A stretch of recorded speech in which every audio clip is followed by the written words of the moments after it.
before, did we have some accountability last time? I thought we did. Do we recall that? Or was I just dreaming that? What did we have No. homework? Because I thought I said we had a little homework. How do you benefit from working with a schedule? Yeah. Because I have a post-it note on my desk. Thank you, Sean. Post-its great. So how is it working with your schedules, guys? I want to talk about that. How many did it? How many didn't do it? How many said, screw it, I don't care. I'm going to keep going the way I'm going. So I was not at the last meeting, but I started a schedule and I like it so much more. It's just way more productive, way more. Nice. And Sarah, you might say just real quick, just because I know the answer to this, what all you did yesterday? Oh gosh, so I did, I got on Maris and I plugged in my areas and then I looked for sold houses and then I typed up some letters from the Jared James stuff. And then I found some expired listings, some true expired listings. And I typed up some letters for that with the Jared James letters. And then did some more organizing and getting things together. But it was a pretty busy day. Sarah, you also went to the US Post Office to get yourself set up. Oh, well, I went online and did that. I had Online. a sick kid yesterday, so I couldn't leave my house yesterday at all. But yeah, I went online. I did figure that all out, but I have actually more to talk to you after this, Brent. But I figured some stuff out about that. But I did get all signed up for that too. So it's just, and I'm just using Sarah as an example because I've talked to each one of you guys. You've done, each one of you kind of pieced together doing some things that are good on your business, which is great. I don't know if everybody saw Kay's my her video. recipe video with her granddaughter, which was fantastic. It looked awesome. It was awesome. It was really good. It looked like teriyaki. It looked good. Yeah. It looked good. Yeah. So the reason why I want to start off with the schedule, guys, is again, going back to accountability, right? You know, are you guys holding yourselves accountable? And the best way to do it is at least having a schedule. You know, allotting your time, locking in your time, making sure you're supposed to be where you're supposed to be, right? Or you're supposed to do what you're supposed to do. That's huge. And we left off in the last meeting that way because we wanted to see if you guys were going to go ahead and structure your, you know, the next few weeks, or when we said it last time, around a schedule and see how that works, right? I mean, I don't want to beat a dead horse, but the reality is if you can control your business now and have a proper schedule in place and make sure your day-to-day is working the way it's supposed to, when you do get busy, you'll be able to absorb that busyness and the more work because you have a schedule in place. You'll be able to allow for it. I know we're talking almost like pre-K stuff, but in essence, in business in general, if you don't know how to manage or run a schedule, it will be complicated, especially in this industry, to keep up with everything in the future as your business gets going. We use Kay as a perfect example. She's awesome. She was doing great. She's got a bunch of business, but then, you know, she found herself kind of focusing a lot on just the current day-to-day versus the overall, you know, business plan, right? The overall goal to stay continuously busy. And that's what we're going to want to talk about more so today. Today, you know, in our follow-up, we want to talk about how are you properly now infusing your day-to-day activities on a schedule, but I also want to know what you're putting in your schedule, right? What is it that's going in there? What's keeping you guys busy and not just being busy on being busy? Does that, you know, Brett uses that a lot. What is that? There's two chats there. Sorry. I can pipe up. So on my schedule for today, I have thinking about like social media posts because I've really not been doing that, which is not necessarily like me, but I've been kind of busy. So now that I'm not as busy, I'm gonna think of different social media stuff to do. I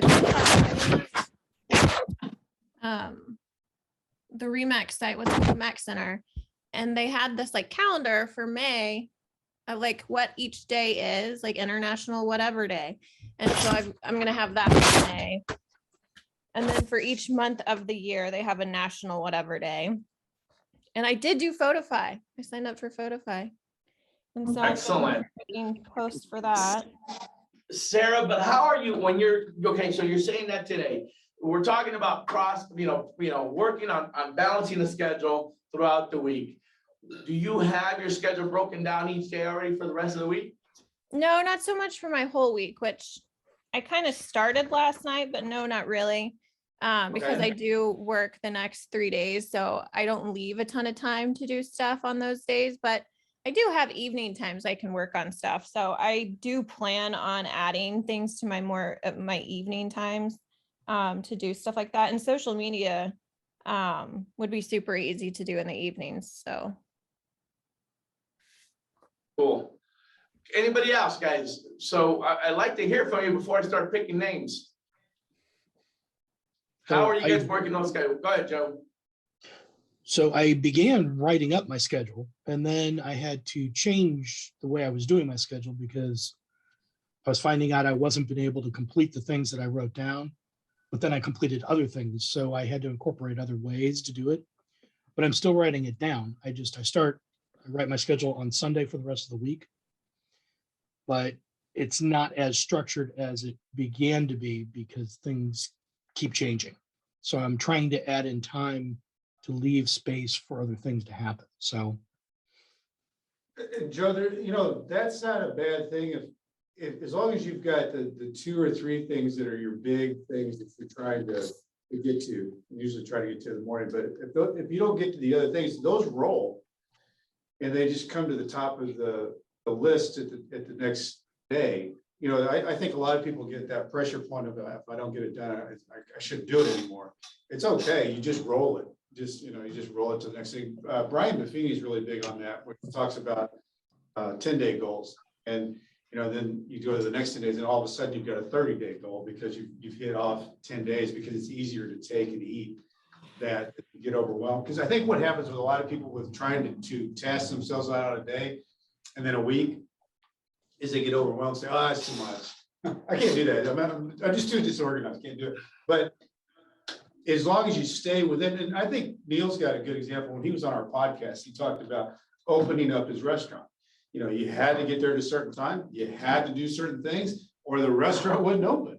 And it's kind of good to think of yourself that way on the real estate side of things, because it's not really any different than operating a restaurant, because if you do certain things, then the restaurant opens up and it opens up correctly. If you don't, then, the orders are late, people don't show up and things don't run on time. So it's a mindset thing, but I like what you're saying, Joe. Don't throw it out the window and say, oh my God, I didn't stay with it. Just roll it. I think we also need to, I think what we need to do, and this is just me, looking from a global perspective, is we need to allot times for certain projects, right, throughout the week. And I think this is, again, going back to business your way. Where do you feel that your strengths are going to be, right? What are not going to be so much of your strengths, but you still got a lot of time for it in your schedule. So if we would sit here and we'd say, okay, guys, how many hours in a week you should be on working with your social media, brand? And I don't want to call it presence anymore, your brand. How many hours a week you should work on that? We've given you guys time and time again, statistics and all that from the general consensus, but now let's just break it down to you guys. And everybody, I'm sure, will have different opinions, right? But how many hours in a week for social media branding? Would you say 3, 4, 5 hours? Is that 1 hour a day? yeah, I probably spend about, maybe 5.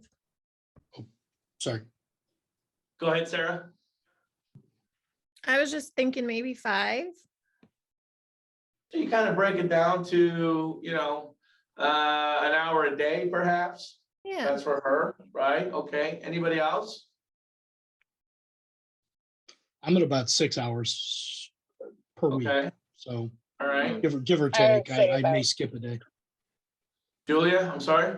5? 5 hours, Yeah. an hour okay. a day. Yeah, I mean, an hour is a lot if you're focusing, instead of just like going through your, your feed and just seeing what everybody else is doing. But if you really focus on an hour a day, on legitimate work pieces that go into your social media brand, that's a big difference, right? Now you're talking a whole different animal, right? Right.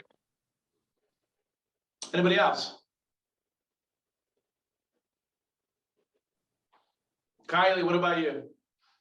I'm probably at like 4 hours. I'll pick 2 hours on like a less busy day and then 2 hours on another where I can just create content and graphics and schedule them and then they'll just go out. Cool. I would say between 3 to 5 hours a week, depending on who you are. I think that's very vital. If you say 3 hours a week, I hope that you're simply focusing on what your social media brand should do. And I'm going to tell you, I'm going to have Kristen make or scan this and send this to you guys. This is Gary Vandercheck. He owns Burner Enterprises or something like that. I mean, I know the guy, he owns wines and all that stuff, but he's involved in a lot of stuff. But he is a social media guru, like a legit guru. He charges $150,000 per speaking engagement. Ask me how I know, because I tried to get him once, so I know. It was 150 grand. So he obviously knows a thing or two about social media, analytical presence, making sure everything's working for you. I'm gonna have her send this, because then that also will tell you if you're putting enough time in your social media brand, or you're not putting the right time into social media, which means the right things into your social media, okay? I'm gonna add one thing, Jose. On Go ahead. Because I actually tried this and it worked so well, I didn't do it the next day. So it's because it takes a little bit of time. He actually says, all the time he gets paid $150,000. How did you grow your social media? Because he's got millions of followers, and he calls it the $1.80 plan. And it's real simply, you take your genre and you take the top 10 hashtags, top 9 posts in those hashtags, and you make a direct message post or comment on those, and a meaningful comment, one where they would actually comment back. The idea behind this is, what he says, it's 2 cents, because it's $1.80 plan, you're giving your 2 cents and it times 9, so it's $1.80. But the idea is that you make these comments. So here's what I did, just real quick. I did all that. I got, out of those 10, I got 7 people to comment back and 3 people to follow me. And it took 2 hours to do it. He said he did that every day. And what I was telling Jose, he understands the algorithm of the popular, it's like high school, the popular kid talking to the nerdy kid. When they talk to each other, you move up in the algorithm and you become more popular. So everything you do moves up. And so your comments become bigger in the deal and more people follow you. Only reason I bring any of this up is that in our business of real estate, the more people that you can talk to, because if you send something out, and we're talking about spending an hour a day or whatever, and you're sending it to 500 people, it's great. But if you're sending it to 10,000 people, that'd be even better. So that's the reason why this plan, if you like a system, you can build it. The guy that I talked to, that's a book guy, he went from 0 to 150,000 followers in a little less than 4 years doing that. So there is a method to the madness. And it's just that the reason we want to send it out to you guys, you can pick and choose whatever you want. It is business your way. But it's the guy that's done it, and he's created millions of followers, and he's just given his 2 cents on how it works. So, and basically what we're saying here, guys, and I don't want to kind of, again, I want to move to that next chapter in our business, doing business your way, but I think collectively we need to come to an understanding that scheduling your time is very important. Making sure that you're scheduling your time to do certain things or certain functions during the day or of each day during the week is important, right? Because then that's going to also, guess what? give you the flexibility to understand how your workflow is so that you can allow yourself to have free time, allow yourself to be able to have the quality time that you're working so hard for, right? Remember, man, they go hand in hand. We can work 7 days a week until we're dog-head tired, but at the end of the day, what's that really servicing you? Nothing. I mean, yeah, you're going to be great. You're going to be busy. You're going to be, making money left over, hands over fist, but if you don't have that time to be able to have your quality time, your personal time, to be able to get away to Florida, St. Petersburg for the weekend and know that everything's on track, it's a much better feeling versus going out of town and not knowing what to expect. Because that tends to happen a lot in our industry. People go out of town or they take their trips or vacations or they plan for that, a year in advance. They do plan for that. But guess what? When you're out there, you can't stop because your phone's here, you're doing this, you're back and forth, trying to handle situations that really, in honesty, you really don't get to even enjoy your vacation. That's our industry. So how do we prevent that? Having an executed plan, and it starts with having a schedule. Staying and holding yourself accountable with your set schedule. Right? We said it's 3 to 5 hours a week for social media branding. Great. What else do we have to do during the week in order to be a successful real estate agent? Contact your sphere. That was a whole lot of things. I love it. I love the engagement. All right. We'll start with Sean, then Sarah, then Kate, and then Julia, because I think Julia said something. Sean, go ahead. What were you saying? Contact your sphere. Stay in touch with your Good. sphere. All right, so let's talk with that one. How many hours in a week would you say? And I hope you guys know where I'm going with this, right? So far we said between 3 to 5 hours, take note, 3 to 5 hours for branding. And then what are you saying for fear influences, contact engagement? What is that? I'm like 1 to 2 hours a week because because it's a quick text or a quick phone call or shoot an email or something like that. All right, Sarah?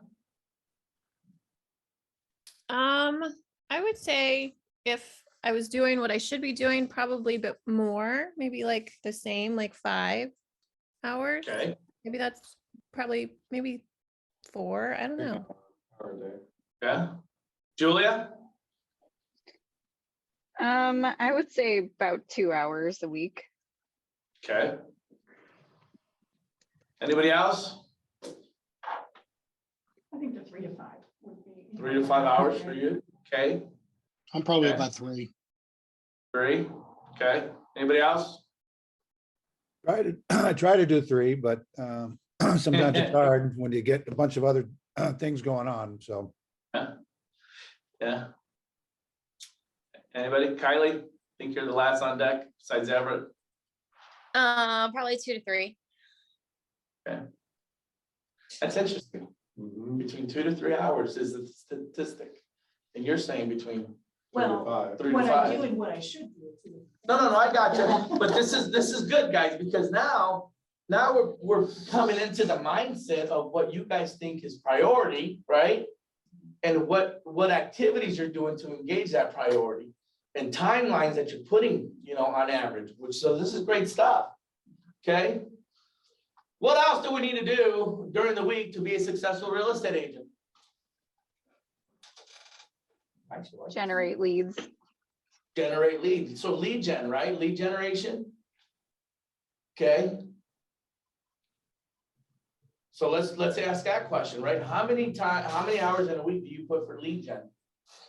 And lead gen, let's it's a big umbrella. Yeah, because it can blur. It can blur into what we're talking about, but lead gen, let's say you're talking about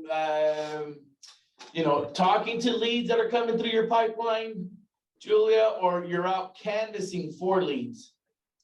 Canvassing and calling Okay. leads that come into your pipeline. I would just say, whatever you have to do to generate leads that week, like, you should have Okay. different things you're doing to generate Okay. leads. So yeah, just a general. Sure, no, that's actually great info, Julia.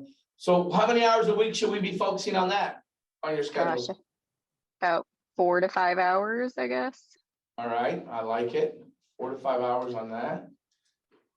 Anybody else? Probably more like 2 or 3 on that one. Okay, Joe's at about 2 to 3, okay. Anybody else? Come on, speak up. Yeah, probably 2 Say it again, Kylie. to 3. 2 to 3. Neil, that was you speaking after that. What was that? You're on mute, Neil. I kind of consider that lead generation part of the sphere work. Because that's Okay. what I'm doing, and same with the social media. Well, So, those do blur lines. I They, mean, they do cross yeah. over, but there should be an identifiable difference. And I'll explain how. You know, lead gen can also be pop buys. Lead gen can also be farming a neighborhood, a subdivision, right? And to Kristen Kaufman's point, she says she agrees with Neil, equal amounts of time and each for each of those. But there's still a separation, right? You gotta look at the understanding of your brand marketing is one component, right? Your sphere of influence is people that you know, like you're a phone call, you're a number away, right? From looking at them, and that's your sphere, right? But lead gen is you're out there farming. Basically, those are not warm touches or more cold touches that you're out there just filling the pipeline, actually, feeding it, I should say, which it could be a various of things, but mainly it's your farming side, right? The reviews, the appraisal reviews are another one, right? Just a little warmer. Which is a little warmer, yeah, Depends on who you're dealing with. true. But it gives you some differences. Who else? I would say 2 to 3. 2 to 3, Sean, all right? Yeah. And I might add, like Kristen, we were talking yesterday, and Kristen had taken her, it was really just around her neighborhood people. She wanted to get out, she's still in the business, she's still doing what she's doing, but she self-addressed all those envelopes. And then she also created some Popeyes with some actually little plantings that she was doing. So that's farming. But it's also, a little bit more personal because she's literally going right around in her area. So that's why I was saying it blurs a little bit. She decided, the reason I brought it up, Kristen decided she wrestled with herself. She really didn't want to do the self-addressment. And she said, she finally came to it and she talked to her husband and then they decided that, no, actually that would probably be better. So she went and did it, even though it's a lot to do. But it's, there's gonna be a lot of benefit to that of people opening something as self-addressed. Yeah, that's awesome. So would you guys say working with your database, remember how we always say the hard work really truly begins after the closing, right? Would that be a category in itself? And how much time would you spend on that? Which is basically working your database, your past database, your past clients.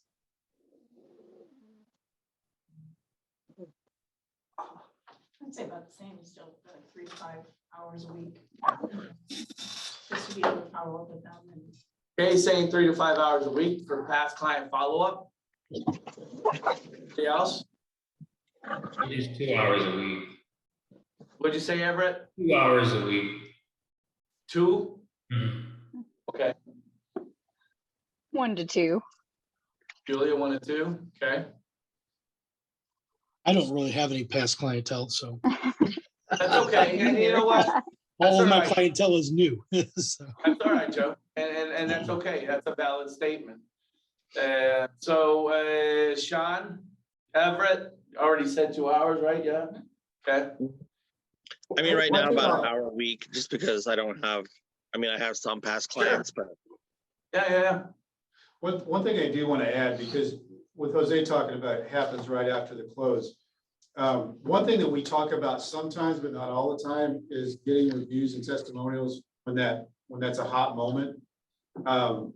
Just what reminds me of this is Sarah and I were talking about this last week, and we reached out to Brian Stone, reason we reached out to Brian Stone is Brian actually has a system to it. He actually tells them, hey, Jose, are you, they talk about being happy with it. Hey, you wouldn't mind giving me a review?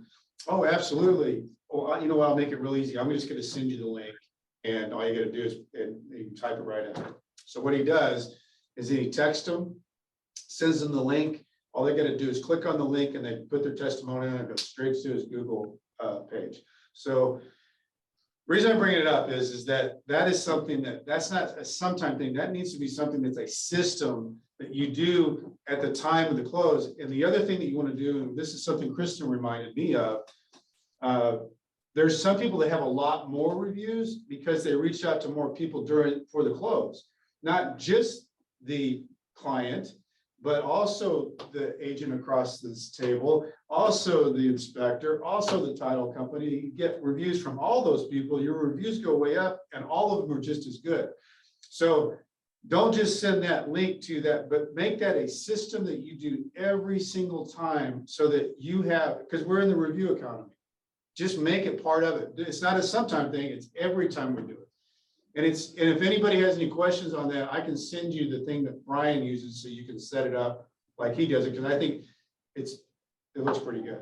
And it works. I mean, you guys can come up with other things, but a simple link to fill out is what you want. I'll just speak up on that. I did click on it. It's really, really cool. I'm finding that I don't know how to do it, like create it. So I contacted him. I'm waiting to hear back, but it is a really good system. Super easy, super convenient. It like plugs all of his stuff, Google Maps. you know, it gives them, yeah. It's Google Maps. Sarah, Chris is gonna reach in deeper on that and get you that information. If Brian is, I know he's a very busy guy and he loves to help people, but in case it gets more than a day here, we'll make sure to get that info for you, okay? Perfect, thank you. That's great information. All right. So let's add this last one and then we'll move from here. But how many times do you guys ask for the business? If you guys are in front of people and if you guys are talking, you know, or if you guys are listening, you know, I'm just curious, right? Where do you guys fall into that realm of, you know, do you guys ask for the business? And how many times do you guys find yourself in a week asking for the business? Are you guys afraid to ask for the business? Are you guys uncomfortable asking for the business? I get uncomfortable. You do, Julia? Yeah, it's okay. I want to know, you know, because what do they always say in sales or in dealing in the people sales business? You can't be afraid to ask for the business, right? And sometimes we are. And some of the best people in sales are afraid to ask for the business, right? They depend a lot on their organic, you know, referral or turn time on business or you know, I don't want to say the easy stuff because that's not it, but the low hanging fruit kind of thing. And they just have an ample selection of low hanging fruit. But in sales in general, they always ask you, are you afraid to ask for the business? And if so, why, right? But instead of finding out why, we need to figure out at least a committed time to do so, right? And what I mean by that is, look, this week I'm going to focus on at least talking to 2 people, and I'm going to do my best for at least those 2 people, maybe one of them to stand up and just ask for the business. How can I be your real estate professional? What is it that you're looking for in a real estate professional? Are you selling your home? Okay. What are you looking at a listing agent? What is it what's your key motivators in hiring somebody to work for you on your on your biggest investment that you make? And sit there, right? You know, David Knox, the good old David Knox will tell you, as soon as you say what you say, stay quiet. It's a stare off. Let them speak, right? Because whoever speaks first loses, right? And that's just little, Kristen Kaufman. That's just a little bit of what I'm saying. But look, let's just give that an hour a week, 30 minutes you're going to spend with somebody, 50, I don't care how you bring it out. So just add 1 hour to asking for the business. Okay, let's add the average hours they calculated for each action item. So let's just use 4 there. Yeah, so 4, 6, so 12 hours. Okay. So do you guys know that everything we talked about is equivalent to 12 hours on average a week? What are you guys doing for the rest of the week? Right? Does that open your eyes a little bit? I did it with purpose, right? I wanted to say, hey guys, you guys tell me what you guys do, what your hours spent in real estate, right? So 12 hours, I assume we work 8 hours a day. Let's use that analogy. So that's a day and a 3/4 of the second day, right?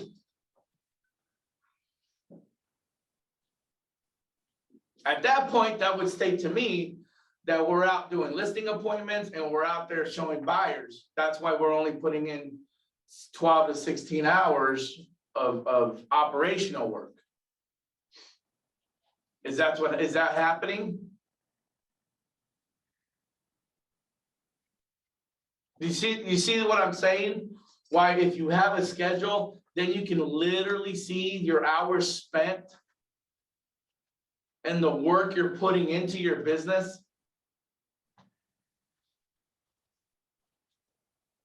What if you, Yes. say that, Julia? Sorry, I was just saying, yeah, it's helpful to know like how many hours a week you need to spend on getting the back end of your business stuff done. And then you have that extra time to work with clients or whatever you need during the week. Yeah, it's true, right? I mean, ideally, guys, you should have, and I'm just throwing this a hypothetical, let's just use a Monday through Friday scenario. But let's just say that you're putting in, you know, an average of 3 hours. If you do 3 hours a day, that's what, 15 hours? So yeah, about 3 hours a day times 5 days, that's 15 hours. So that's literally you guys focusing 3 hours a day on your business, your growth, how am I gonna get more business? How am I gonna get more, leads? How am I gonna get in front of past clients? What am I gonna do? What kind of events am I gonna get involved to continue my brand on social media to push that? We're asking for 3 hours a day, guys. 3 hours a day. So that means it leaves you the hours of 5 hours, if we just use the 8-hour theory of 5 hours to literally be out there at listing presentations, showing properties, getting a really good understanding of what your neighborhood, if you're farming an area, pricing, dealing with issues and contracts that you're currently under and pending, right? Setting up listing appointments. Do you see the science now? I mean, if you want to call it science, we call it just a work schedule. But do you see that dynamic and the importance of having that? Now, as Julia mentioned, now you can really see what you're doing. Most definitely. So for us, it's crucial that we understand that everything we do should be doctrined into your schedule, should be listed, so then you know what you have to do each and every day, like clockwork. It's like getting a job, and let's say, Kay works our numbers, so she works in the accounting department. Brent's in human resources, so he works in human resources, right? They know that each and every day, that's what they're gonna be doing if they work for corporate America, right? If I'm a data inputter, that's all I know. I'm gonna go in every day doing that. I'm supposed to do that. I'm not supposed to do anything else but that. So if you guys imagine yourself going in and day out, working on that schedule and working on your 15 hours a day or a week, if you want to break it down, 3 hours a day, I really see that you guys will notice a huge difference in how you're running your schedule, your work week, and how you're holding yourselves accountable.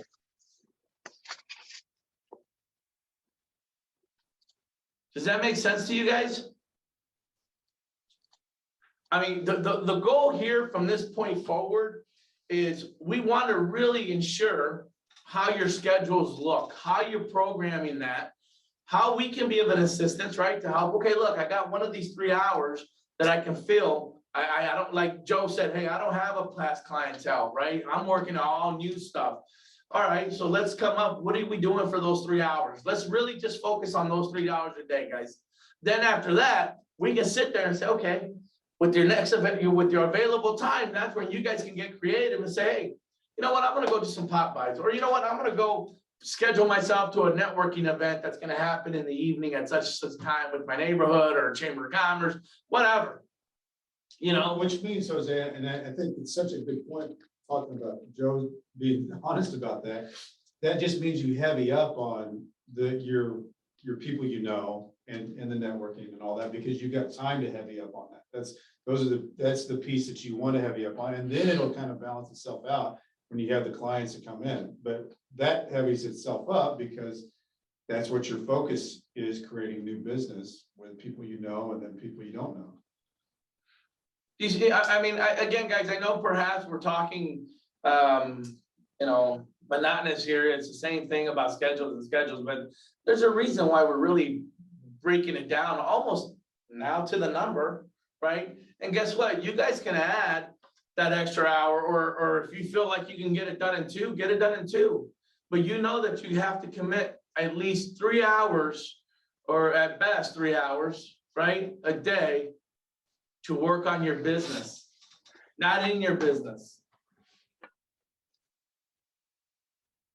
Make sense? Is this helping you guys? Yes, it's very helpful. Okay, Yeah. good. I wanted to, you know me, man, I always want to put me in the mindset of each and every one of you, because everybody has different priorities and everybody has a sense of direction that might not be the same as another one in running a business, and that's cool. This is why we call it Business Your Way. I just want to give you guys this universal information that you can feed through your systems, each and every one of your systems, so that you guys can start now looking at this and say, okay, I own a business. Yes, I'm a licensed real estate agent, but my business is real estate. So I have a license that I took and got from the state of Missouri, just like a doctor and an attorney. But guess what? They have their consults, right? The consulting offices. You guys have a real estate consulting office. And you guys have to look at it as a business. Neil has ran his own businesses. Some of you guys already have been in your businesses before this. But the reality is, guys, without beating a dead horse, right? Your schedule is crucial. That's the reason why I try to get here as soon as, every morning, almost repetitively, all 3 of us, or actually all 4 of us, are always here, at certain times, and it's more consistent. Like, I can almost bank a bottom dollar that if I call Kay at 9:30, 9:45, maybe even 10, I know I'll find her here, because normally she makes her way here first, gets her day going, and then she's out, right? For you guys that are working mobile and working from home, it should be the same thing, right? Get your cup of coffee. The first thing you got to do, is you check in and boom, clock yourself in at whatever time, 9 a.m., whatever's easier for you. I tend to like to work from, early, because I try to get stuff knocked out before banks open and lenders start calling. That was my day back when I was selling real estate. I assured myself that every morning I was going to spend time focusing on my business, not working it. For some of you guys don't know, I've sold $20+ million years. I mean, Kay could attest to it. A few $100 million in my lifetime now. And I'm not telling you I'm a very organized person, but I at least had to know that I had things to do, right? Like, I had my action steps. I had this, I had that, plus scheduling closings and that, and it's a matter of having a system, right? 100% ask for the business. However, what if you are doing social media, pop buys, email, etc.? Speak that, Lynn. Can you speak it? Because I explain it better.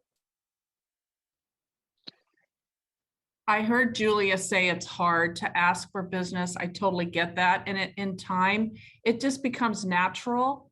It's just a natural process. And the more you do it, the more comfortable you get. It's like public speaking or whatever. But sometimes I think if you're creating the social media, you're doing Popeyes, you're doing all the things that Jose and Brent are talking about right now, that people will start, you'll be the magnet, you'll be the person they go to say, hey, I need to list my house, and I'm going to call Sean because he sent me the email and told me about all these things that are going on in St. Louis, that you're on the top of their mind.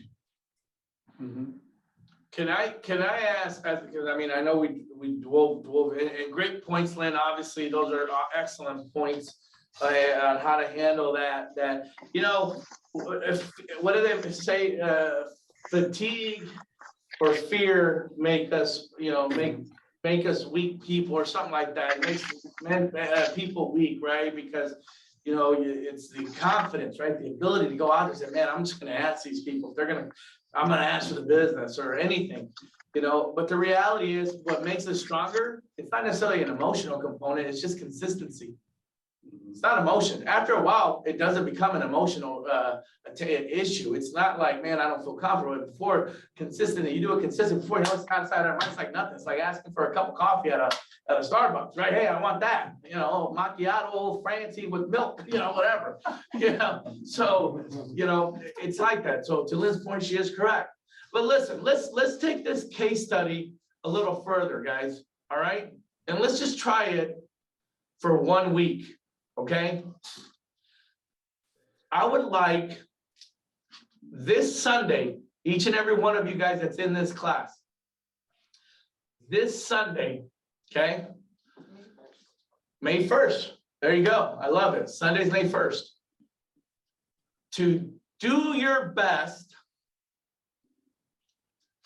to structure a schedule for 1 week and using this information now that we've gathered, right? The 3-hour week. Now you guys can do less or more.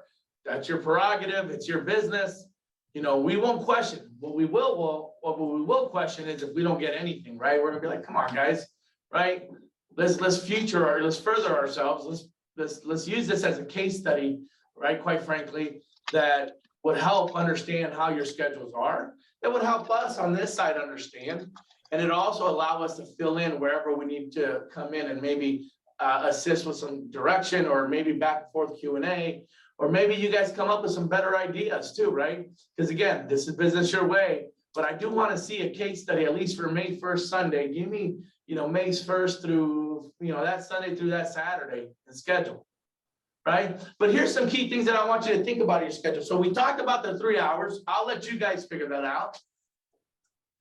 But out of that whole week, let's confirm and let's hold ourselves accountable to ask for the business at least once. So which means you have to put yourself in a situation to be able to ask for the business, correct?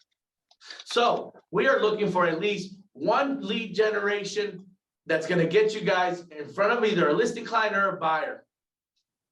One for a whole week, just one. And it doesn't, and listen, guys, it's okay. You might get people to say no. It's okay. You know, don't say, oh man, that shit didn't work. Jose's full of crap. No. Guess what? In our industry, you're going to hear a lot more no's than yeses. You just got to be immune to it and understand. But if you do what you guys do, and I know you guys do it well, you could at least get one scenario where you're talking to somebody. Sure, James, one of the things he says is get to know more no's to get to know, so that you know that you'll be okay. But he's using KNOW, and then the no. But his point is that you're always going to have the no's, which is Jose's saying. But the more you get to that, you get to the yeses, because you also get more confident in what you're saying, and that helps. It is. And listen, I don't think we're asking for too much. And if we are, please speak out loud right now. This is a good time. This is an open forum. But I don't really think we're asking for too much. I think we're asking now that we start putting what we've been working on into place. We've been talking about a lot of great stuff, you know, from this course from the beginning of the year and you know, in Brent's class as well. But now we start now moving and progressing to live actual work, right? So we've gotten a good strong outline of what schedules. We left out with that last time. Now we're saying, okay, now we're going to concrete a schedule for the week. And guess what? I'm going to go out there and try my market, and I'm going to see how I can get in front of somebody through at least a listing presentation or a buyer consultation, and simply go out and say, ask for the business, and just ask for it and see what happens, right? You might be surprised. You might be like, holy shit, it worked, right? You'll be like, hey, it worked. It worked. It worked. You know, you're like, yeah. Running across the streets like, oh man, sorry, I forgot to sign you up. But it worked, you know? But the reality is, this is a business that we're in. We're in a human-based industry. We talk to people. We have to get out there with people, you know? And the more comfortable you feel at meeting people and talking to people and engaging people, and it could be somebody you just walked into talking, and even if it's a cold lead, people start conversations all the time. I get asked all the time, hey, what do you do for a living? How do I do this? Blah, blah, blah. But you know, how easy would it be to turn that conversation in? Hey, man, if you ever need a real estate agent, here's my card. Guess what? That's asking for the business. So it doesn't have to be difficult. You guys are around people all the time. COVID is pretty much obsolete for the most part. Get out there, go to the park, shake some hands, kiss some babies, right?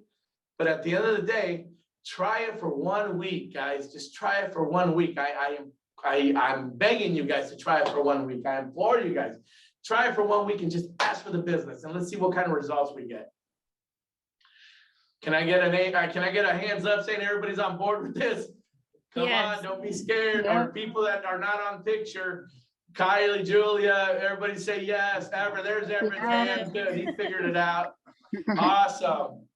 That's what I want to hear. Awesome. Any questions? Because what we're gonna do is for the next session, now we're gonna start becoming more live, guys. Now we're talking about what did you do, Kate? What happened? Well, how did that conversation go? Well, you know, he kind of, or she kind of turned and kind of looked awkward, whatever. Oh, okay, what was the response? We want to dissect that because this is the point of this. We want to get all this information, right? And have it so that we can continue to work and grow from that. Cool? Cool. Start Monday, Sounds good. May 1st. I'm sorry, Sunday, May 1st through Saturday, that's 6, 5, 7. Sorry, you know, I'm not built for math. I'm sorry, guys. All right, guys. Well, listen, if you guys don't have any questions, I love it. Hold on, look, Kay has one. Oh, I just have one more thing. One of the things that I'm adding to my schedule this week is to track what you're doing, you know, like Excellent. track your appointments, you know, just to try to keep yourself in line of, you know, like if my goal was to do, you know, this many appointments, how did I do, you know, and I had a tracking sheet that I made up at the beginning of the year to like, you know, I have to show so many houses to get so many, you know, so many appointments or so many contracts or so many listings or whatever. And it's in a folder and it's tucked away and it's very safe in that folder and I haven't put a damn thing on it. So that's something that I'm incorporating into my schedule now, from now on, is that setting time aside to do tracking every week because, you know, it's a great form, but it's just a form if you don't use it. So that's on my list of things to do. I love it. Anybody else want to add anything for today? Or anything that happened since our last call? Anything? Hey, let's put it this way. Anything exciting that's happened since the last time we talked? And I'll bring one up. Neil went under contract, I think, right, Neil? Commercial? Yay. Two contracts. Oh, see, that's what I'm talking about. So let's end it with some good notes. Joe, you have something? Well, sorry about that phone call, but that was, so that's a referral. I was asked to give kind of a consultation to an ex-coworker to fix up her back porch. She wanted to pay me, and I told her absolutely not, and that was last week. And so I did so. I talked to her for about an hour. She wanted to pay me. I said, please don't pay me. I don't want your money. But I said, please send me your referrals. That was her. She's sending me a referral. She's sending me a guy.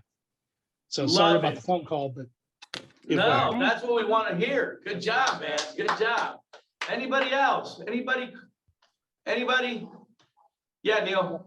Yeah, I want Joe to come over and fix some stuff in my house. I'll send him some. referrals. No. I don't do it myself anymore. No. Anybody?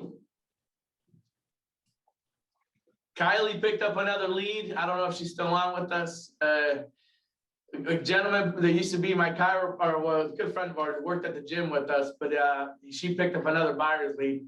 So that's good. And comes already with a profitable house already ready to go. So I'll say that since she's not on there. Julia, what about you? I see you highlighting there. Oh, I have a couple of leads I've been working on. I have 2 open houses I'm hosting this weekend, so got a lot going on this week. You do a great job, by the way. I know, guys, if you guys ever have a chance to join Julia on an open house, I'm sure she'd be cool with it. She does an awesome job. I mean, I love the way she approaches that open house, how she videos, how she does her communication during the open house where she sends her pictures out. I highly encourage people that, you know, haven't done an open house or it's been a while, you know, spend a Sunday with Julia, man. She does some really cool stuff. So food for thought, especially like, you know, Sarah Armstead, who's new, Kylie, you know, Joe even, I would highly recommend that as well, you know. I was gonna pipe up and say, Julia, I will contact you. Okay. John does too. Yeah, I highly recommend it. So just so you know, okay? All right, anything else, guys? I got my clear to close. Nice. 3 weeks late. but Nice. make it. Kate's been working on, she had been working on a deal that literally is, That's good with it. I'm telling you what, she's a fighter, man. She stuck with it for sure. She stuck with it for sure and she got it done. So that was awesome. So she basically went from delayed closing.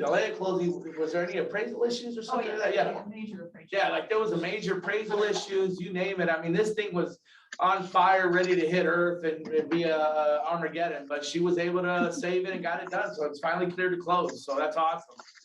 Awesome, awesome. All right, guys, Congrats. anybody else? All right, hey, listen, great job today. Remember your project for May 1st through May 7th, okay? Got it on the calendar. Love it. Great job, guys. Good work. We'll talk to you guys again soon.